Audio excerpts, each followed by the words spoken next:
नमस्कार दोस्तों, आज हम चर्चा कर रहे हैं सर्वोच्च न्यायालय के द्वारा इलाहाबाद हाई कोर्ट के द्वारा दिए गए एक फैसले की, जिसमें इलाहाबाद हाई कोर्ट ने कहा था कि पायजामे का नाड़ा तोड़ देना, ब्रेस्ट पकड़ना इत्यादि रेप की श्रेणी में नहीं आता है।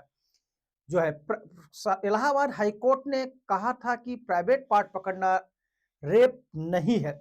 सर्वोच्च न्यायालय ने आज उसी पर टिप्पणी करते हुए चीफ जस्टिस ऑफ इंडिया के नेतृत्व में आज कहा कि ऐसी भाषा हाईकोर्ट को नहीं बोलना चाहिए, इससे पीड़िता को डर हो सकता है।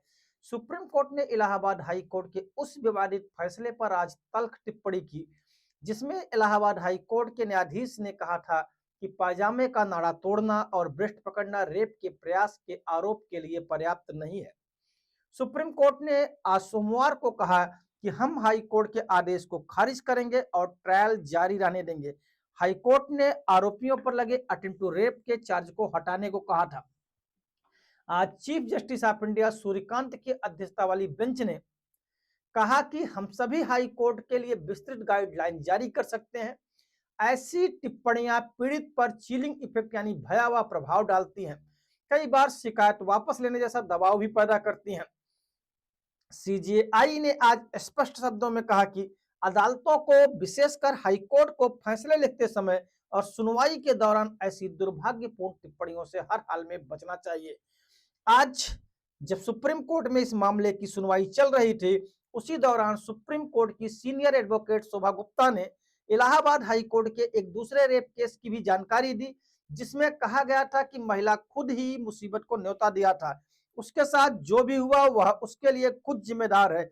चूंकि रात थी और के बावजूद वह उसके साथ कमरे में गई, इसलिए उसके साथ ऐसा हुआ। साथ ही साथ शोभा गुप्ता ने कलकत्ता हाई कोर्ट और राजस्थान हाई कोर्ट की भी कुछ ऐसी टिप्पणियों का उल्लेख किया, जिस पर सीजेआई ने कहा कि यदि आप इन सभी उदाहरणों का हवाला दे सकती हैं तो हम दिशा निर्देश जारी कर सकते हैं।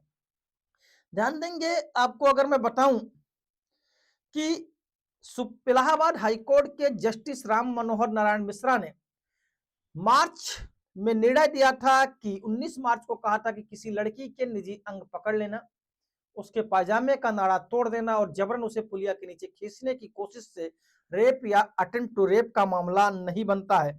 किंतु आज उसी मामले पर सुप्रीम कोर्ट ने निर्णय दिया कि हाई कोर्ट को ऐसी टिप्पणियों से बचना चाहिए, क्योंकि इससे घटना को अंजाम देने वाले लोगों का मन और बढ़ेगा, साथ ही साथ पीड़िता पर दबाव पड़ेगा, प्रेशर पड़ेगा कि वह समझौता कर ले। तो हाई कोर्ट को हमेशा यह ध्यान देना चाहिए, या न्यायाधीश महोदय को यह ध्यान देना चाहिए, कोई भी टिप्पणी, क्योंकि लोग उनका अनुकरण करते हैं, कोई भी टिप्पणी करने से पहले वो ध्यान दें कि आखिर इसका समाज और देश पर क्या प्रभाव पड़ सकता है। सुप्रीम कोर्ट ने आज सहज ही सरल फैसला लिया है और इस केस की सुनवाई जारी रखने की बात कही है। साथ ही साथ हाई कोर्टों के लिए दिशा निर्देश बनाने का भी जो निर्णय लिया है वह स्वागत योग्य है।